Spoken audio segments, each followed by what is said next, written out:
প্রিয় বোনেরা, আপনারা সবাই 12 তারিখ সারাদিন ন্যায় এবং ইনসাফের পক্ষে ভোট দিবেন দাঁড়িপাল্লায়।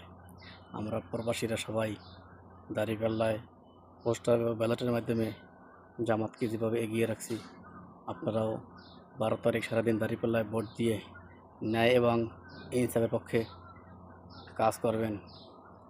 বিএনপি এমন একটা দল, একসময় বিএনপিকে অনেক ভালোবাসতাম। বিগত দিনের বিএনপি আর এখন বিএনপি আকাশ পাতাল ব্যবধান। তারা আওয়ামী লীগকেও হার মানিয়েছে। দীর্ঘ এই ১.৫ বছরে যে সহিংসতা করেছে এবং গত ২-৪ দিনে বাংলাদেশ জামাত ইসলামের উপরে যে বর্বর হামলা চালিয়েছে, তা অতীতকে হার মানিয়েছে। তাই আপনারা আর এরকম ভুল না করে ভালো মানুষকে ভোট দিয়ে ইসলামের কল্যাণে কাজ করার সুযোগ করে নিয়েন। ভালো থাকবেন প্রিয় বাংলাদেশের সকল ভাই ও বোনেরা। সবাই আপনারা 12 তারিখ ন্যায় এবং ইনসাফের পক্ষে ভোট দিয়েন দাঁড়িপাল্লা মার্কায়।